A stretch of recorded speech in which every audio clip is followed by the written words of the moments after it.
(8월 3일) 수요일 황장수의 뉴스 브리핑 시작하겠습니다. 시작하기 전에 회원 중에 박소연 씨라는 분 계신데요. 아마 헝가리에 살고 계시다가 한국에 오신 것 같은데요. 방송을 보시는 대로 저희 사무실로 전화를 좀 해주셨으면 합니다. 이 뉴스 브리핑 회원분들 중에 해외에서 사시다가 가끔 한국에 들어오시는 분들은요, 저희 사무실을 방문해서 식사라도 한번 하시고, 또 가능하시다면 뉴스 브리핑에 출연해서 해외 이야기들도 좀 들려주시기를 부탁드립니다. 꼭 연락 부탁드리겠습니다.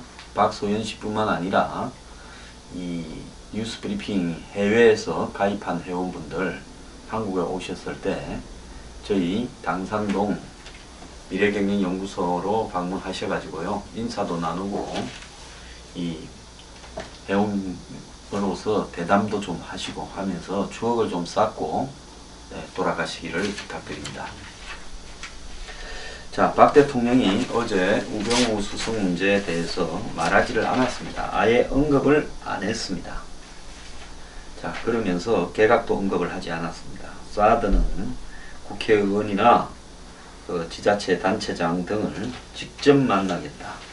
그래서 새누리당 전당대회 이전에 새누리당 의원들, TK 의원들을 만나는 거 아니냐라고 지금 이 거론이 되고 있습니다.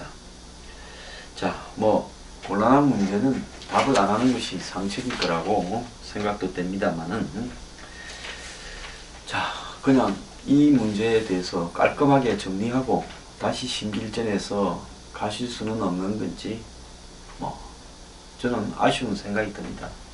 모든 것은 최종적으로 대통령의 업적으로 남는 부분이 되게 되어 있습니다. 오늘 아침에 조선일보 칼럼에 보면요, 우리 시대의 개돼지들이라는 말 속에서 요즘은 민중들을 고위 관료가 개돼지라 그러지만은 조선시대 때 사관, 즉 역사를 기록하는 사관들은 굉장히 험한 말로 조선 왕조 실록을 기록을 했습니다. 그래서 이 개돼지만도 못하다, 지와 여우 같은 존재다, 구미호다, 이런 식으로 고이 한마디로 베스라치들을 향해서 그건을 서슴지 않았습니다. 그 이유는 이 권력에 붙어서 나라를 어지럽혔다, 즉 아부로서 임금을 눈을 흐렸다, 법관으로서 제 욕심을 채웠다, 또 더 나아가서 이 탐욕적으로 한마디로 돈만 밝혔다, 중국에 빌붙어서 한마디로 자신들의 돈을 버는데 앞잡이 노릇을 했다, 일본과의 어떤 외교적 대화에서 체면을 세우지 못했다. 자관 이런 식으로 모든 이 행실이 똑바르지 못한 고위 관료들을 사관들은 자기의 소신대로 기록을 했습니다. 그래서 어떤 사람들은 술 먹고 기생하고 빨가벗고 놀았다, 이러면 개돼지가 되는 겁니다. 자, 더 나아가서 임금과 종친과 혼맥을 맺어서 그걸로 배스를 올리려고 하는 사람도 개돼지가 되었습니다. 자, 그리고 두 임금을 섬긴 사람, 즉 연산군한테 붙어서 고위 배스를 하다가 막판에는 돌아서서 이 중종의 반란에 또 이렇게 같이 한 사람, 그래서 양정권에서 출세한 사람도 개돼지라고 했습니다. 자, 실록을 기록한 사관들은 목숨을 걸고 자기 자존심을 지키면서 아주 험하게 현세를 기록을 했습니다. 그래서 왕이라도 함부로 실록을 이렇게 들춰보면 안 되고, 그야말로 그것은 후세에 기록으로 남기기 위한 용도로만 철저하게 봉인되어진 것이 조선 왕조실록입니다. 자, 여기에 반해서 만약에 오늘날 이런 고위관료나 정치인들을 실록을 써서 기록하고 한다면, 아마 대기업의 회장들을 실록을 써서 기록을 한다면 그 중에 몇이나 개돼지를 면할 수 있겠습니까? 자, 지금 또 역사는 흘러가고 있습니다. 박 대통령은 뭐라고 하시든 자기 그냥 결정대로 하는 겁니다. 그렇지만은 역사는 박근혜 대통령에 대해서 어떤 형태로든 기록을 할 겁니다. 자, 지금 진행되고 있는 이 과정에 대해서 어떻게 역사가 기록될지 현대는 사관이 없습니다. 다만 국민들 기억 속에 남아서 그것이 세월이 흐르면 하나로 정리가 됩니다. 아직도 국민들 기억에서 노무현 전 대통령이나 김대중 전 대통령 뭐 이런 사람들 같이 이 두 가지로 남아있는 사람들도 있습니다. 근데 언젠가는 이 사람들에 대한 기록도 하나로 정리될 겁니다. 자, 역사를 생각을 하면서 정치를 해야 될 걸로 보입니다. 지금 이 새누리당이 전당대회 직전에 청와대하고 TK 초선이 해동을 한다.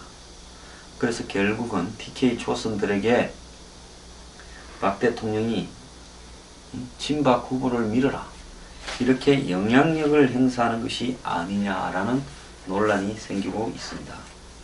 자, 그런데요, 이런 논란이 뭐 일수는 있는데 지금 친박계가 이 전당대회에서 어떤 결정을 할지가 정말 머리 아프게 되었습니다. 자, 이 여론조사에 따르면, 지금 새누리당 여론조사에 따르면 이정현 후보가 13.7%로 1위, 정병국 7.72, 한성교 6.3, 3위, 이주영 4.7, 4위, 주호영 3.8로 5위로 이렇게 나오고 있습니다. 물론 42%가량은 지지 후보가 없다고 합니다. 자, 여론조사는 그야말로 여론을 떠보는 정도의 조사고 실제 내용은 다를 수 있는데요. 그런데 중요한 것은 이번에 전당대회에서 후보를 뽑는 방식 중에서 이 30%를 이 여론조사로 하고요, 70%를 선거인단이 이렇게 하는 형태로 되어 있습니다. 자, 그래서 이 여론조사는 실제로 이 숫자가 3,000명을 대상으로 해서 이 선거인단 70%인 34만 7,494명의 30%를 채워야 되기 때문에 새누리당의 이번에 그 투표율 등을 감안을 하면 여론조사 하나가 직접 투표 10표가 될 수도 있다고 이야기가 나오고 있습니다. 왜 그런가 하면 선거인단 34만 명 중에서 한 20% 정도만 투표할 거다 예측이 되고 있습니다. 이건 자업자득입니다. 이 더운 여름에 한마디로 언론의 노출을 피해서 올림픽을 할 때 일부러 그렇게 책정했던 거 아닙니까? 원래 되고 싶었던 최모 씨가 자기가 조용히 당선되려고 이렇게 정해놨다가 출마를 못하게 되면서 꼴이 지금 우습게 돼가고 있는 거죠. 그러면 69,498표의 30%라고 이렇게 보게 되면 결국은 여론조사는 29,784표의 유력이 있다고 하고 있습니다. 자, 그러면 이 이거는 이제 7대3으로 했을 때 이야기죠. 즉 70%가 69,498표, 한 7만 표 정도가 되면 그러면 30%나 한 3만 표에 육박하는 표, 29,784표가 되지 않겠습니까? 그렇게 되면 여론조사는 3,000명을 하는데 실제 여론조사가 표로 환산되었을 때는 3만 표가 되니까 한 표가 10표가 되는 겁니다. 자, 그래서 여론조사에서 격차가 커지면 선거인단 후보에서 따라잡기 어려울 수도 있다라는 것이 새누리당의 지금 이번 전대에 어떤 숨어있는 포인트입니다. 자, 여기에서 봤을 때 지금 새누리당의 친박의 핵심이나 청와대는 이주영 후보를 미는 거 아니냐 했는데 이주영 후보는 지금 4.7%로 4위로 달리고 있습니다. 최근에 청와대와 거리를 두는 듯한 이정현 후보가 여론조사에서 선두를 달리고 있습니다. 그런데 호남이고 조직력 부분에서는 약점입니다. 자, 그러면 친박의 어떤 최종적인 선택은 이정현을 택할 것인가, 안 그러면 이주영을 할 것인가. 사실상 이주영을 좀 낙점하다시피 했다가 최근 이정현의 약진을 두고 친박은 머뭇거리면서 고민을 하고 있는 것 같습니다. 자, 만약에 이정현 쪽에 힘을 싣는다면 친박이, 이정현은 그야말로 이 조직력의 한계를 극복하고 당선될 가능성도 있습니다. 하지만은 뭐 영남이나 또 수도권에서 일종의 좀 역풍도 불 수는 있을 겁니다. 자, 전당대회 이전에 대통령이 TK 초선들하고 회동을 하는 문제까지도 여러 가지로 해석되는 와중에 있는데 우병우를 정리하지 않고 지금 개각도 보니까 이 7월 9일 전당대회 이전에 개각을 할 것 같지 않습니다. 이대로 밀고 갈 것 같습니다. 자, 그러면 개각도 없고 우병우도 바꾸지 않은 채 TK 의원을 만나서 영향력을 행사했다고 또 비판이 쏟아져 나올 겁니다. 이런 과정에서 과연 박 대통령이 원하는 대로 친박의 후보가 당 대표가 될 수 있겠는가. 자, 이제 이정현, 이주영 중에 누구를 어느 시점에서 선택하느냐, 뭐 이런 부분도 영향을 많이 미칠 것 같습니다.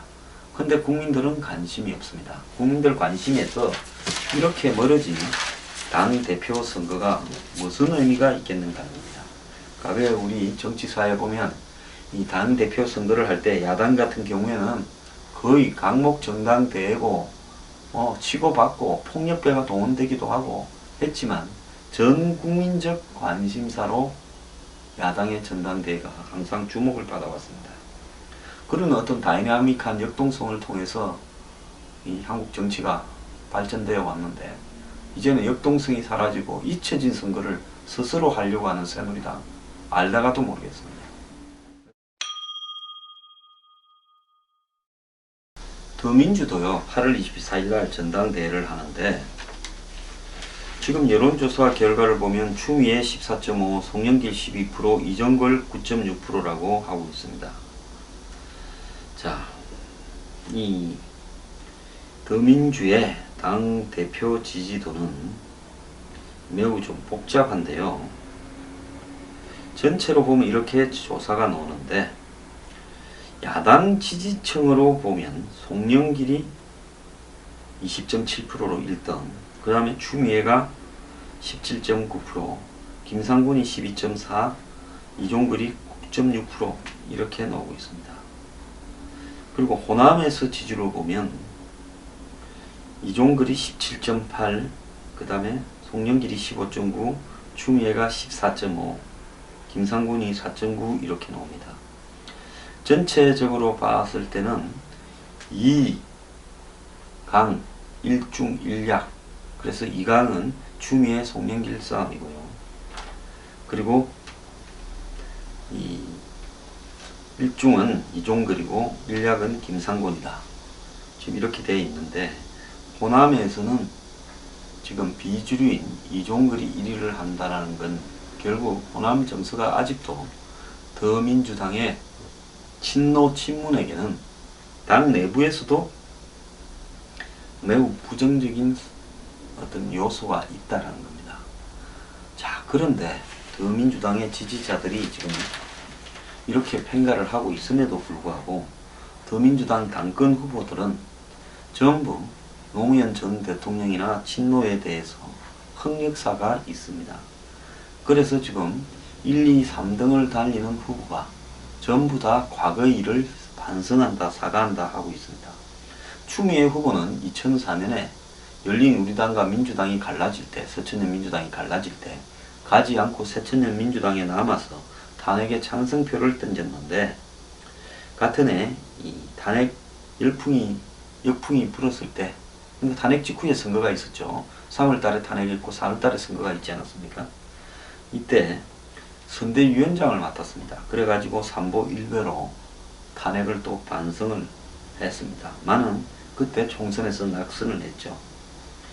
그래서 추 후보는 탄핵은 잘못된 결정이었고 사과했으며 지금까지 그렇게 생각하고 있다고 반성문을 몇 번을 썼습니다. 송영길은 2009년 박연차 게이트로 노무현 전 대통령이 수사를 받고 있을 당시에 노 전 대통령이 재임 기간에 어떤 연유로 돈을 받게 되었는지 명백히 진위가 밝혀져야 된다 했고, 노 대통령이 돌아가신 이후에 진노에서 비판을 때렸습니다.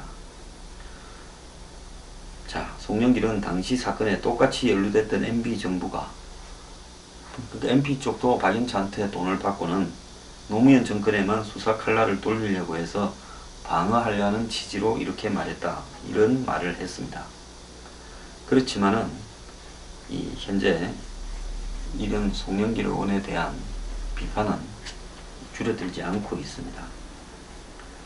그런데도 송영길 추미애 옆에는 진노 친문 인사들이 거들고 있습니다. 이종걸 후보도 2009년 박연차 게이트 당시 법률가적 입장에서 본다면 노무현 전 대통령은 구속돼야 된다 말했고요. 지난해에는 문재인 대표를 사퇴하라고 요구하면서 당무 거부도 했습니다. 자, 이종걸은 현재 당내 갈등에 대해 유감스럽게 생각한다, 이래 말하고 있습니다.